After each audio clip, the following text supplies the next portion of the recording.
Lancement de la 7e édition du concours CGC Business Plan Competition organisé par le patronat ivoirien. Les entrepreneurs ivoiriens invités à y participer. La Journée internationale de la femme africaine célébrée en Côte d'Ivoire à l'initiative de la Fondation AVI. Les détails dans ce journal.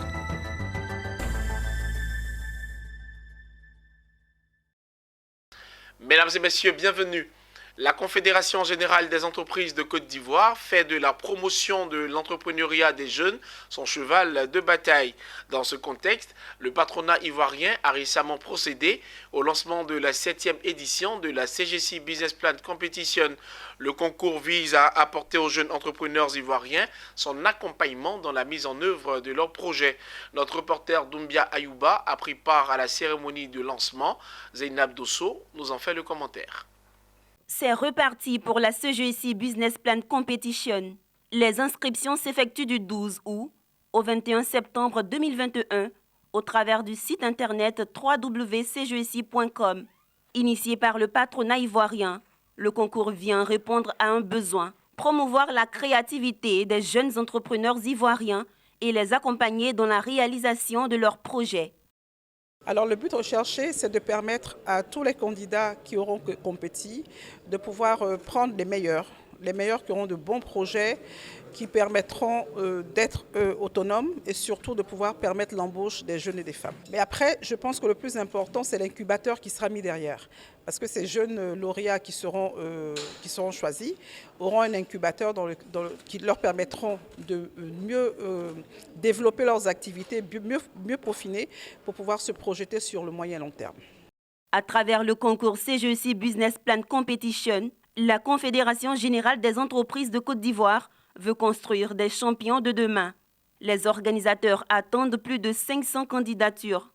Au terme du processus d'inscription, 6 projets seront retenus et feront l'objet d'un accompagnement de la CGEC et ses partenaires, tant au plan technique que financier.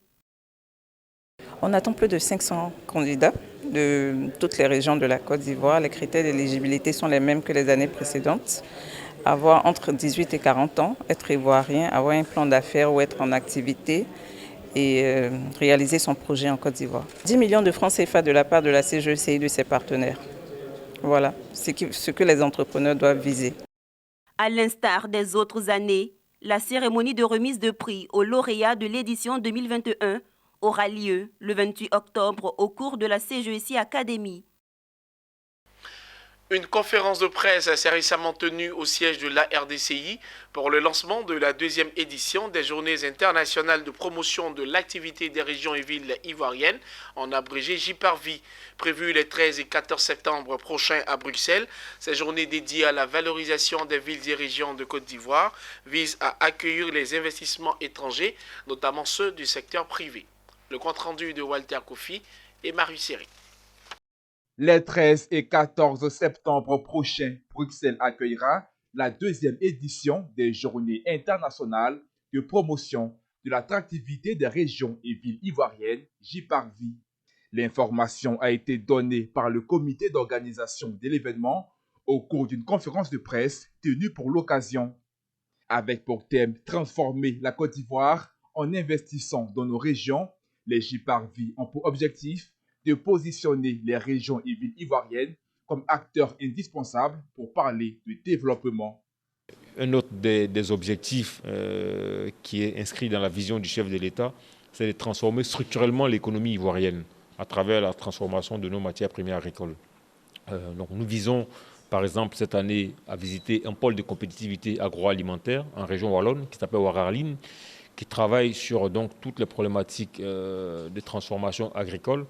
Pour le partenaire belge, les JPARVI sont une occasion de renforcer ses liens avec la Côte d'Ivoire et inciter le secteur privé belge à s'intéresser davantage aux potentialités qu'offre le pays. Il y a déjà des entreprises belges qui sont actives dans plusieurs régions ivoiriennes. Je pense par exemple dans la fourniture d'eau potable, dans l'électrification rurale, dans l'agriculture évidemment. Mais je pense qu'il y a moyen de construire au-delà de ce qui existe déjà. Et donc un événement qui permet de mieux connaître ces potentialités va certainement générer des idées côté belge et c'est ça l'idée. Begré Donatien, représentant Eugène Aka Awele, parrain des J-Parvis 2021 et président de la RDCI, a transmis le message d'encouragement de celui-ci aux promoteurs de l'événement. Parce que partir à ce genre de forum, c'est d'abord aller vendre sa région. Nos régions ont besoin d'attractivité. Nos régions ont besoin effectivement de créer des coopérations qui vont dans le sens gagnant-gagnant. Notons que les J-Parvis 2021 se feront en prélude de la visite du président de la République Alassane Ouattara en Belgique en vue de la célébration des 60 ans de coopération entre la Côte d'Ivoire et la République de Belgique. Le ministre ivoirien en charge de la santé, de l'hygiène publique et de la couverture maladie universelle a récemment présidé la cérémonie de lancement officiel de l'opérationnalisation de la délégation des tâches en santé. L'objectif est de faciliter l'accès des femmes et des filles aux soins de santé sexuelle reproductive et aux méthodes modernes contraceptives tout en réduisant les disparités du personnel de santé. Pierre Tebeu.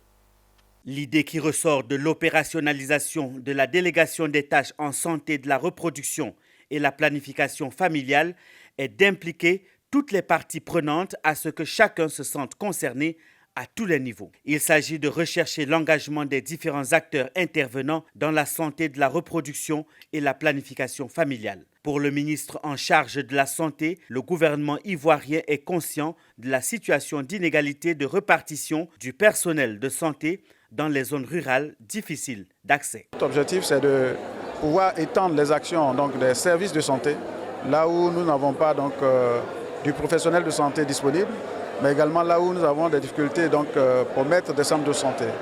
Je sais que ces actions viendront renforcer l'initiative de l'État d'étendre les services de santé un peu partout à travers les unités mobiles que très bientôt nous allons déployer, la télémédecine. La Côte d'Ivoire ne dispose pas de personnel formé, bien réparti sur tout le territoire. Un manque qu'il faut rattraper. Le pays dispose d'un nombre important de prestataires de santé qualifiés, malheureusement mal répartis, ce qui justifie entre autres des faibles indicateurs d'accès et d'utilisation de services de santé de la reproduction à tous les niveaux de la pyramide sanitaire. La majorité des causes de cette faible performance du système de santé peut être adressée par une bonne politique de délégation de tâches bien structurée d'une part entre les prestataires de santé de différentes compétences et d'autre part entre prestataires et acteurs communautaires. Il y a également la question de la formation urgente et le renforcement des capacités du personnel qui se pose et qui viendra rattraper et qui viendra faciliter la délégation des tâches. Et ça consiste à prendre 6 mois, 1 mois de renforcement en matière de théorie et puis 5 mois qui consiste à faire avec un consultant, faire de la pratique et les rendre opérationnels, de telle sorte qu'aucune femme ne meurt en donnant la vie en Côte d'Ivoire. La délégation des tâches en santé de la reproduction et la planification familiale permet aux communautés d'être plus efficaces. Je pense que les communautés peuvent mieux prendre en charge les patients dans leur propre milieu si nous leur donnons la possibilité de se renforcer et si nous leur déléguons un certain nombre de responsabilités pour accompagner les patientes. C'est pourquoi le gouvernement, à travers le ministère de la Santé, a élaboré un document de politique nationale de délégation des tâches en santé de la reproduction et de planification familiale. Ce document stratégique vise un accès plus large des populations aux structures de santé et aux services de soins de qualité. La journée internationale de la femme africaine est célébrée tous les 31 juin de chaque année. À l'initiative de la Fondation African Women Initiative, l'événement a été commémoré le mercredi dernier à la Bibliothèque nationale dans la commune du Plateau. Entre exposition-vente, panel, témoignages et remise de kits, la JIFA 2021 à Abidjan a été une journée où la femme a parlé à la femme pour la cause de la femme, nous disent Issa Badini et Ismaël Doza. Des femmes qui parlent à des femmes, de la valorisation de la femme. C'est le sens de l'action de la Fondation AWI en célébrant ce mercredi 18 août la journée internationale de la femme africaine. Au menu de la ZIFA 2021 à la Bibliothèque nationale ce matin, exposition, vente, témoignages, remise des kits, émiers, un panel placé sous le thème contribution de la femme africaine au développement de sa communauté. Présidente de la Fondation Awi, Mariam Fadiga Fofana, qui a souligné lors du cérémonial d'ouverture que le but de son organisation, c'est de créer un réseau d'opportunités entre les femmes africaines. Nous avons mis en place cette fondation pour créer un réseau d'opportunités entre les femmes africaines. Vous avez entendu pendant les interventions que nous avons choisi d'accompagner les femmes de la production à la transformation en passant par la transformation. Donc, comme nous, déjà, on s'appelle African Women Initiative, on s'est dit qu'il faut qu'on s'arrête ce jour que les Nations Unies et l'Union africaine ont bien voulu consacrer à la célébration de la femme. Il faut que nous aussi, qui ambitionnons de mettre les femmes africaines dans un réseau d'opportunités, nous puissions célébrer cette journée en célébrant ces femmes. Pour un réseau, c'en est un. Autour de la table, entrepreneurs, bailleurs et décideurs. Une occasion pour les intervenants de faire des doléances pour les uns et des propositions pour les autres. Pour les femmes, nous allons vers elles, mais quand elles viendront aussi vers nous, nous comprendrons que nous avons le même objectif pour l'amélioration de la Côte d'Ivoire. Donc aujourd'hui, ce dont nous avons besoin, c'est un accompagnement financier concret avec des modalités de paiement, sinon des conditions assouplies. Mais ce que je dirais à mes filles et à mes jeunes sœurs, c'est de compter sur elles-mêmes. Il faut se battre, il faut travailler. Il ne faut jamais compter sur quelqu'un, quelle que soit sa beauté. La célébration de la femme africaine par la Fondation Awi a aussi servi de cadre à Mariam Fadiga et ses partenaires de remettre des kits d'une valeur de 100 000 francs CFA chacun à près de 100 femmes. Pour leur porte-parole, c'est une aide qui pourra renforcer leur business respectif. Vraiment, je voudrais dire merci à cette structure qui fait du bien aux femmes que nous sommes. La journée internationale de la femme africaine a été célébrée pour la première fois le 31 juillet 1962. À cette date, se sont rassemblées des centaines de femmes venues de tous les continents africains à Dar es Salaam en Tanzanie pour créer ce qui deviendra l'Organisation panafricaine des femmes. Cette journée est l'occasion de faire le point sur la situation des femmes sur le continent africain. La célébration de la ZIFA par la Fondation Awi est à sa 3e édition. Rendons-nous à Saint-Fra où le ministre Epiphane Zorobi Ballo, en charge de la promotion de la bonne gouvernance, du renforcement de capacités et de la lutte contre la corruption, a pris part à une triple cérémonie. Il s'agit de l'inauguration de la maternité, de l'école primaire, ainsi que la pose de la première pierre du collège de proximité de Manonfla, une localité de la sous-préfecture de Kanonfla. Charles Kwaku, Nadia Eounoud. Manonfla-N, localité de la sous-préfecture de Kononfla, à 34 km de Saint-Fla, voit le développement s'installer sous ses yeux. C'est dans une ambiance festive avec ses parents de Manonfla-N que le ministre Zorobi Ballo a pris part à la cérémonie d'inauguration de l'école primaire publique du village. Elle est dotée de 6 salles de classe. Au nom des enseignants, le directeur de l'école a remercié le ministre pour cet établissement flambant neuf. Nous avons traversé le désert. Nous avons été la risée des passants. Pourquoi? Parce que nous travaillons dans des paillotes. Aujourd'hui, grâce à M. le ministre Zorobi Ballo Epiphane, 2 bâtiments flambant neufs sont sortis de terre. Sincèrement, nous lui disons un grand merci. Merci également à la mutuelle des cadres de Manonfla. Merci également à toute l'éducation pour nous avoir offert ce joyau architectural. En plus de l'école primaire publique, les populations de Manonfla-N ont été les témoins de l'ouverture officielle d'une maternité avec logement de la sage-femme entièrement équipée. Dans son adresse, le ministre a remercié les populations du village qui ont épousé la vision du développement du président Alassane Ouattara. Dans le cadre du programme de développement des infrastructures de base initiée par le chef de l'État Alassane Ouattara en 2020, le village de Manoufla a bénéficié de la construction d'une maternité et du logement de la sage-femme, mais également d'une école primaire complète avec bureau du directeur et 8 latrines pour les enseignants et le personnel, les élèves.